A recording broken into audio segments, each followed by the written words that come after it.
ప్రియమైన వారలారా, యేసుక్రీస్తు నామమున మీకు నా ప్రేమపూర్వక శుభాకాంక్షలు. బావున్నారా? సంతోషంగా ఉన్నారా? యేసుక్రీస్తు మీ మీద చాలా ప్రేమ అక్కర కలిగిన దేవుడు. మీరు మంచి ఆరోగ్యంతో ఉండాలి, సౌఖ్యంగా ఉండాలి, ఆశీర్వాదంగా ఉండాలని దేవుడు ఇష్టపడుచున్నారు కదా. అదే విధముగా దేవుడు ఇష్టపడేటటువంటి ఇంకొకటి ఉన్నది. దాన్ని మనం తెలుసుకొని అందులో మనం జాగ్రత్త కలిగి ఉండాలి. ఏంటో తెలుసా? 1 తెస్సలోనియులకు 4వ అధ్యాయము 7వ వచనములో, పరిశుద్ధులగుటకే దేవుడు మనలను పిలిచెను గాని అపవిత్రులుగా ఉండుటకు పిలవలేదు. అదేమనగా, దేవుడు మనలను పిలిచినారు, మిమ్ములను ఈ లోకంలో నుండి వేరు చేసి మీరు నా పిల్లలు, నువ్వు నా కుమార్తె, నువ్వు నా కుమారుడు అని మిమ్ములను వేరు చేశారు. దేని కొరకు? ఇష్టానుసారంగా పాపములో జీవించుటకు కాదు, అపవిత్రతకు కాదు, పరిశుద్ధత కొరకే పిలిచారు. నేను పరిశుద్ధునిగా ఉండునట్లు మీరు నా పిల్లలు పరిశుద్ధులుగా ఉండాలని దేవుడు చెప్పియున్నారు కదా.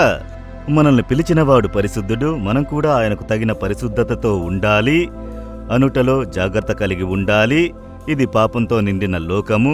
ఎక్కడ చూచినా కూడా పాపం చేయు అవకాశం మనల్ని చుట్టుకొని ఉన్నది. పాపం ఎక్కడో దూరంగా ఉన్నదని అనుకోకండి. మన చుట్టూ సమీపంగా ఉండే పాపములు ఉన్నవి అని వేదంలో వ్రాయబడి ఉన్నది. కనుక పరిశుద్ధతతో జీవించాలి ఈ పాపంతో నిండిన లోకంలో అని అంటే అది చాలా కష్టము. అందరూ లంచం తీసుకుంటున్నారు, నేను లంచం తీసుకోకుండా ఉంటే నన్ను పరిహాసం చేయుచున్నారు. అలాగే చెప్పును, లోకం పాపంలో ఉన్నందున పాపము చెయ్యకుండా జీవించేవారిని పిచ్చివారు అని అంటున్నారు. అయితే మీరు దేవుడేం చెప్తున్నారు అన్న దానిలో జాగ్రత్త కలిగి ఉండాలి. అందరూ లంచం తీసుకున్నా నేను తీసుకోను, అదే మీ పరిశుద్ధత. అదే విధముగా కలపడము చేసి వ్యాపారం చేస్తే లాభం పొందుకొనగలరు. అందరూ చేసినా నేను చెయ్యను, అదే మీ వ్యాపారపు పరిశుద్ధత.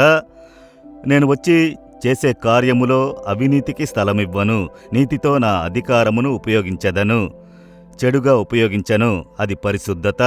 పరిశుద్ధత అని చెప్పిన వెంటనే కొందరికి కొన్ని భావాలుంటాయి. నేను అది చూడను, ఇది చూడను, అది చెయ్యను, ఇది చెయ్యను.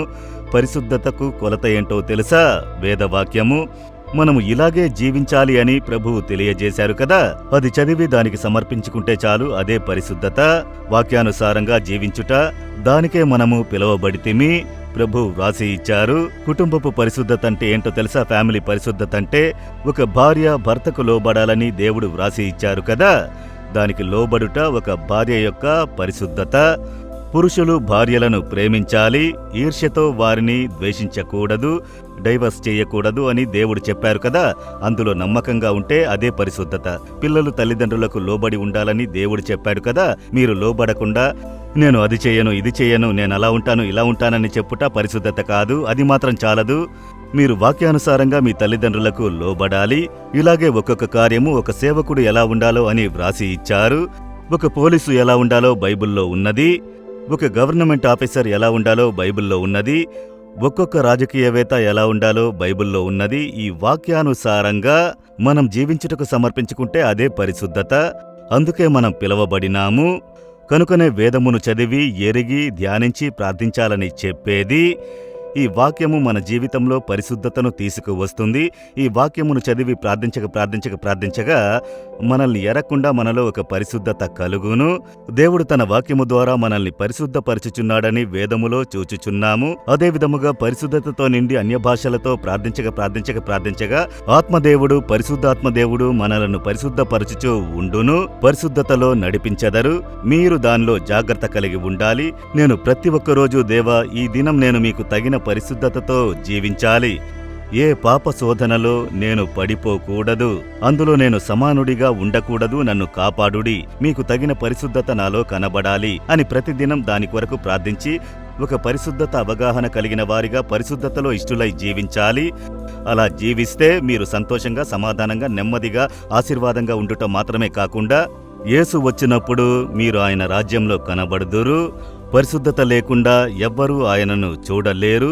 ఆయన రాకడకు సిద్ధపాటు పరిశుద్ధత. పరిశుద్ధతకు మిమ్మల్ని సమర్పించుకోండి.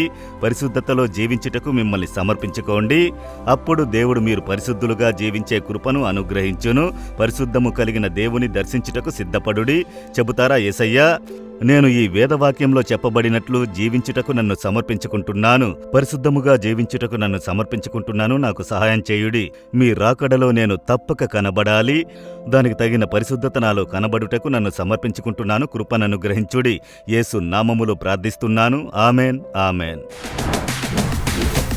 జీసస్ రిడీమ్స్ తెలుగు యూట్యూబ్ ఛానల్ను సబ్స్క్రైబ్ చేయండి. సబ్స్క్రైబ్ బటన్ను క్లిక్ చేయండి మరియు బెల్ బటన్ను నొక్కండి. ప్రతిరోజు కార్యక్రమ సమాచారం పొందండి.